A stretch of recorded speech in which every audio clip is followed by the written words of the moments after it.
G'day, Tragic here, and welcome to my very first painting video. Now this is all a bit experimental. I haven't found a good camera setup yet, but I'm making do with what I've got for now, and we'll see if we can improve it as we go. So basically I've got this little tiny mini tripod, like a little desk tripod. It's very small, I can lean over it quite comfortably. So I'm going to be using that for now, but I'm probably going to upgrade to some kind of mechanical arm looking thing that I can position it in an easier to use spot. But for now, we're going to be doing it this way.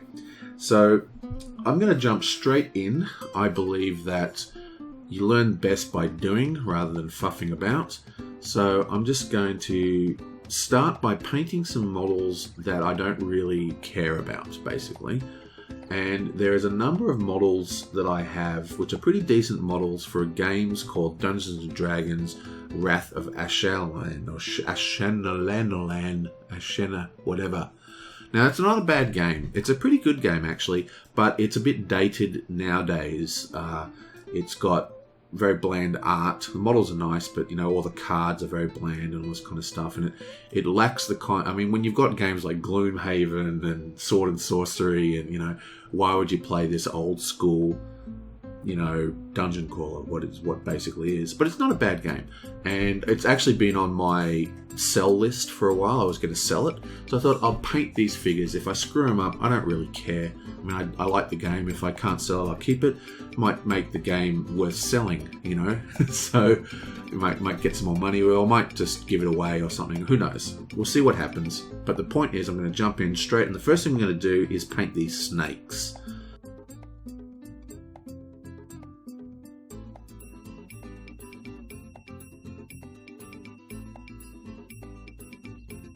So the first thing I'm doing here is base coating it with Alclad primer. Now these primers are poisonous, so make sure you use a gas mask and a extractor fan of some sort. Now I'm basing this one in black, and then I give it a coating in grey, and then another little coating in white just at the top. This is called zenithal highlighting, and is a technique that I'm going to try and learn over time, because it adds quite a lot of depth to your model without quite easily. Now, because of my screw up, two of my other models were half painted. So what I decided to do is I'm going to paint one white, one grey, and one with this sort of zenithal highlight idea.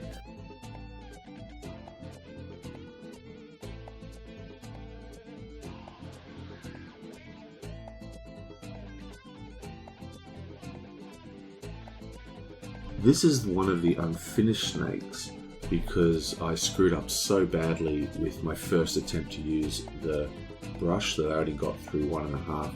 So I'm just going to complete this one with white. So I've decided to have an all grey, a white, and a zenithal highlighted snake.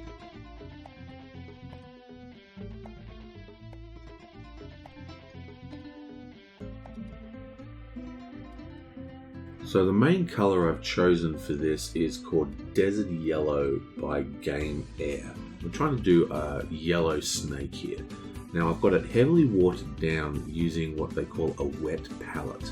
Now a wet palette is pretty much essential for Australia because it's so hot here. If you don't want your paint drying on the, you know, the easel instantly or whatever, then you have to use wet palettes. And wet palettes are good because they water down the paints for you automatically and keep them nice and moist.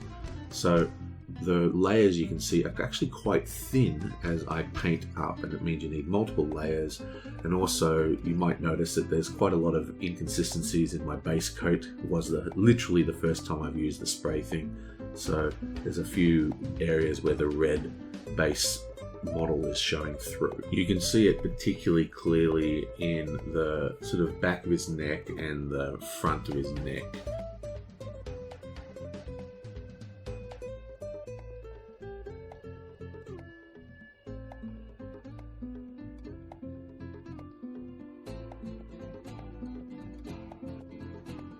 Now, one of the cool things about the wet palette is that as you drag the paint on the palette away from the sort of blob of paint that you put there, it gets more water in it, so you can get different consistencies of pigment. which means that as you are laying things up, layer after layer, you can build up different points on the model. Instead of having nice uniform colors, you can get these more organic looking graduations of the same color, as some bits will have more pigment than others.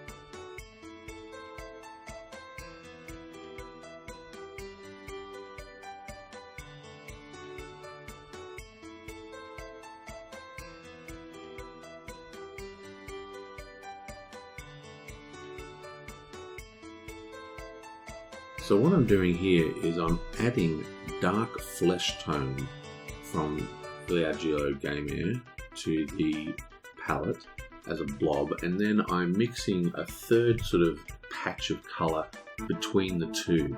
And what I'm doing is I'm constantly, when I'm touching the palette, I'm sometimes touching it into the dark flesh tone, sometimes I'm touching it into the original desert yellow, and then putting it into the second blob, into the mixed paint, and just to get a sort of darker version of the desert yellow, just to bring down that sort of almost cartoony yellow that we have right now. So the goal here isn't so much shading as in changing the color of the snake. We want to have a dark head, you know, where the scales are small and compact.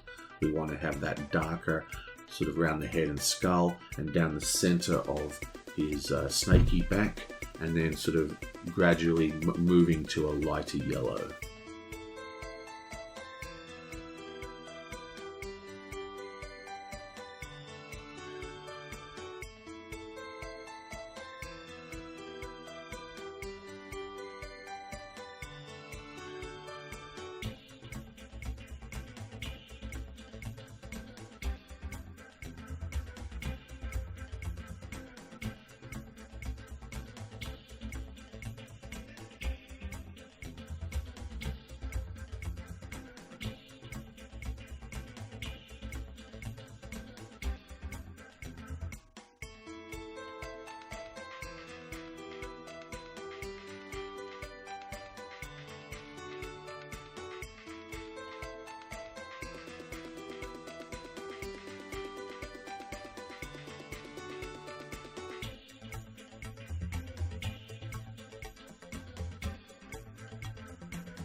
Here I'm adding some dead white to my original desert yellow, and to just make a very pale, slightly tinted version of a white, and we're going to use that to paint his chest there, like the underbelly of the snake.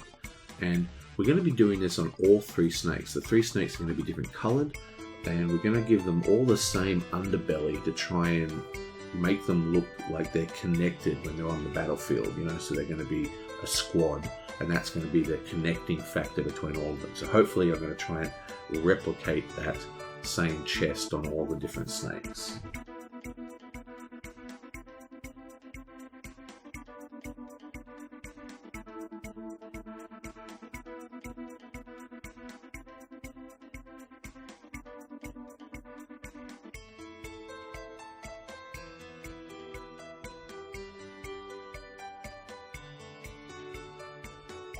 Here I do my first really colossal screw up.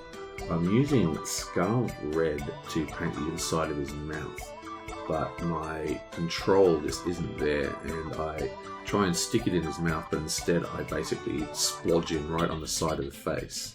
It's a terrible, it looks just so bad. I try really hard. I tried like to maybe paint the outside of his lips with the red to make it look like he's bleeding, got blood coming out of it or something. It just makes it worse. So there's quite a lot to do to fix that skull. Oops.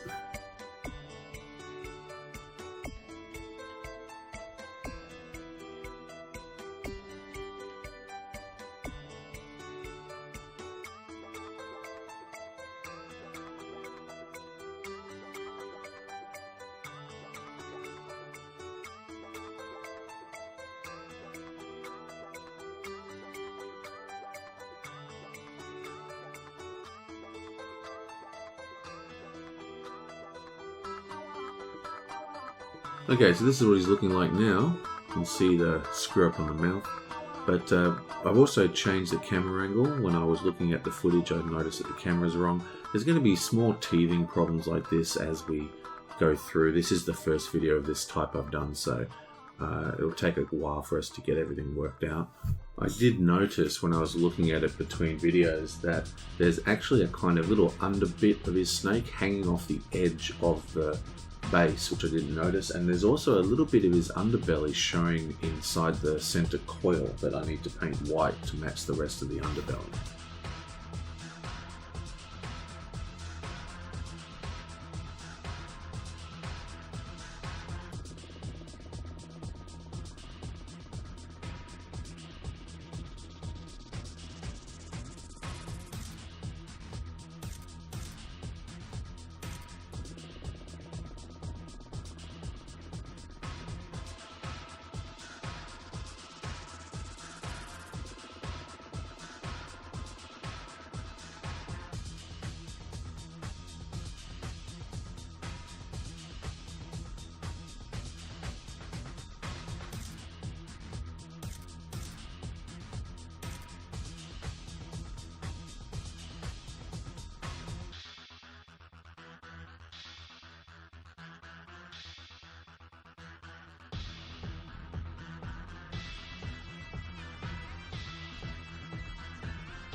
I'm worried that it's looking a little brown, so I'm trying to brighten it up by giving it a kind of bright dry brush of golden yellow. This turns out to be a bit of a disaster, but we have to live with it.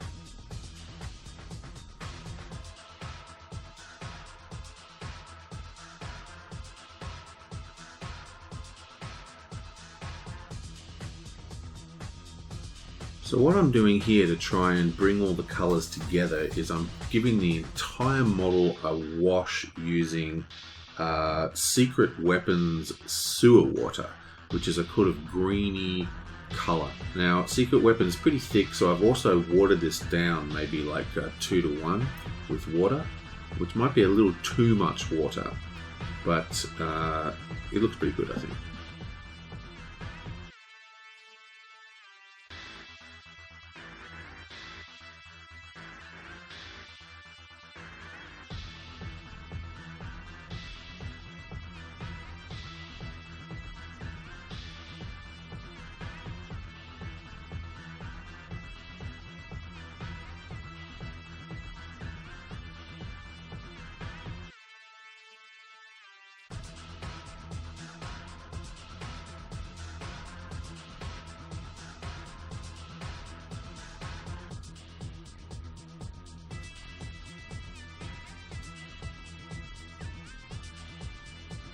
Now this is a pretty bad move by me. I get a bit impatient and I just switched to a type of wash called Delvin Mud, which is a very dark wash, because I just didn't like the way the sewer water was forming in the cracks. I think it's actually a much better wash, the sewer water, but I just didn't have the patience to let it cure between layers.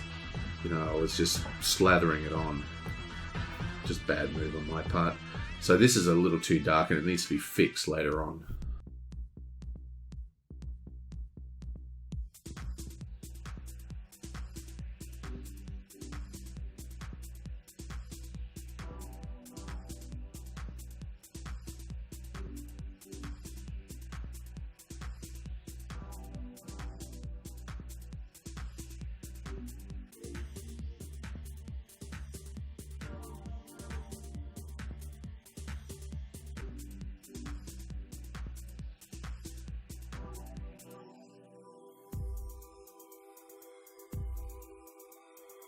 Sorry about the camera angle here, but what I'm doing is I'm putting red in the eyeballs. So I'm doing a touch of that crimson red in the eye, and then I do a tiny little dot with the bone white, and then I use a watered down version with slightly darker colors mixed in to make a slightly deeper, darker version of the red, and it's sort of a wash, and just drop that on the eye as well to blend the white and the red together.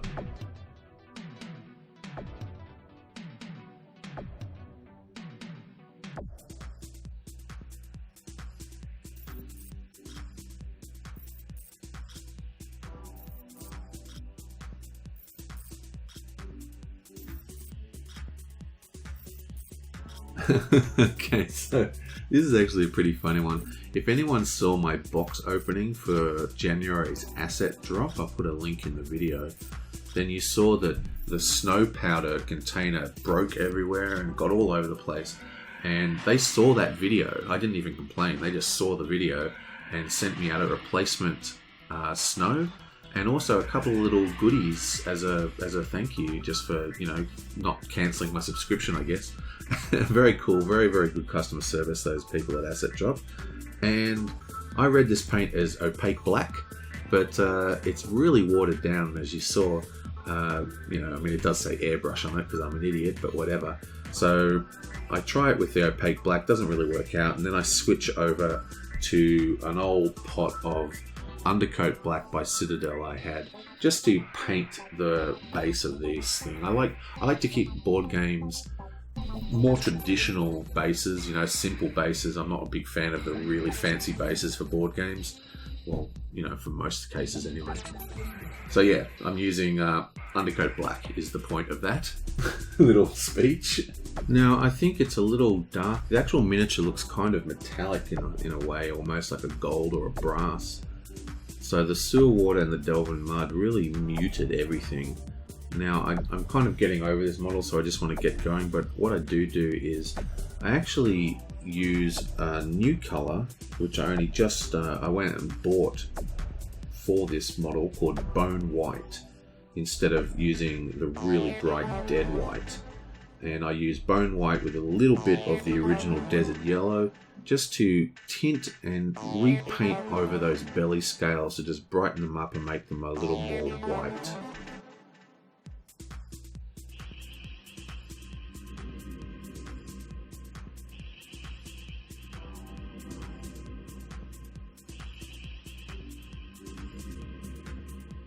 And that's it, my friends. That's my first model, number 1. First model in years and years and years done, and I will see you guys next time. Now, I'm a beginner, so if you have any tips or hints, feel free to say in the comments. I want all your advice, and I'll see you soon.